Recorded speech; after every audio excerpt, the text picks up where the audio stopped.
अनंतकोटि ब्रह्मांड नायक राजाधिराज सच्चिदानंद सद्गुरु श्री ब्रह्म चैतन्य महाराज की जय।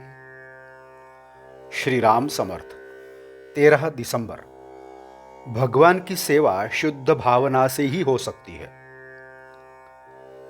देह कहने पर हृदय और अन्य अवयव हमारे सामने आते हैं, किंतु मान लो देह के अन्य सभी अवयव मजबूत हैं और केवल हृदय की धड़कन बंद हुई तो अन्य सभी अवयव अच्छे होने पर भी उनका कोई उपयोग नहीं है।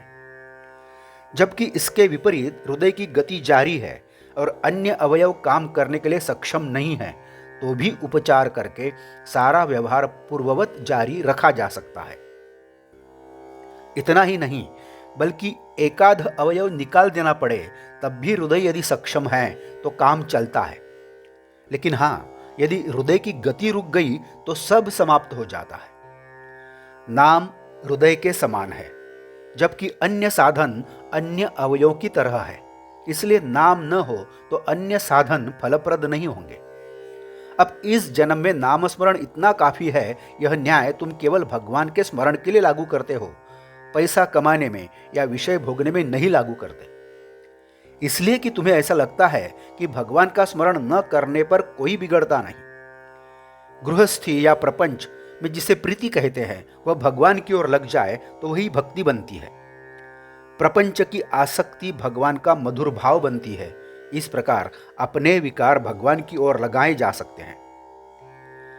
एक यात्री था, रेलगाड़ी में उसे अच्छी जगह मिल गई, इसलिए वह अपने निर्धारित स्टेशन पर नहीं उतरा, बल्कि गाड़ी जहां अंत में रुकती है वहां तक गया और उसी गाड़ी से पुनः वापस आया और अपने निर्धारित स्टेशन पर उतरा।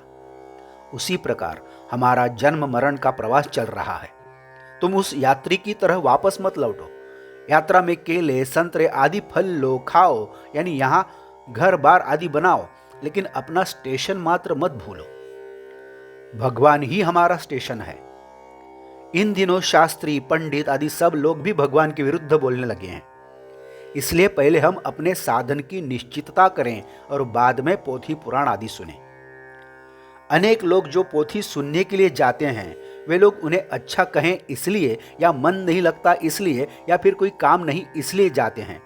लेकिन ऐसा करना उचित नहीं है।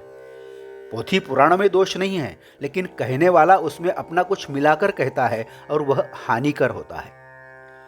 कर्तव्य का भान और भगवान का अखंड अनुसंधान, यही सभी पोथों का सार है।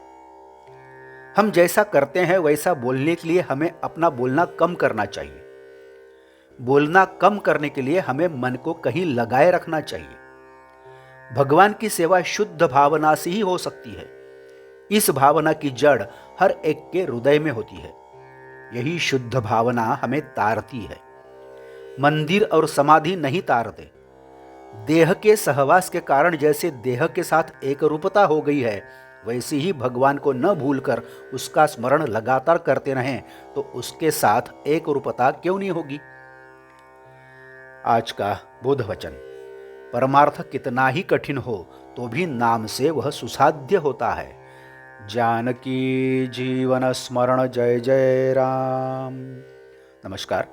मराठी और हिंदी में श्री महाराज की प्रवचने आप हर रोज सुन रहे हैं, लेकिन आपसे विनती है कि कृपया चैनल को भेंट देकर प्लेलिस्ट देखिए।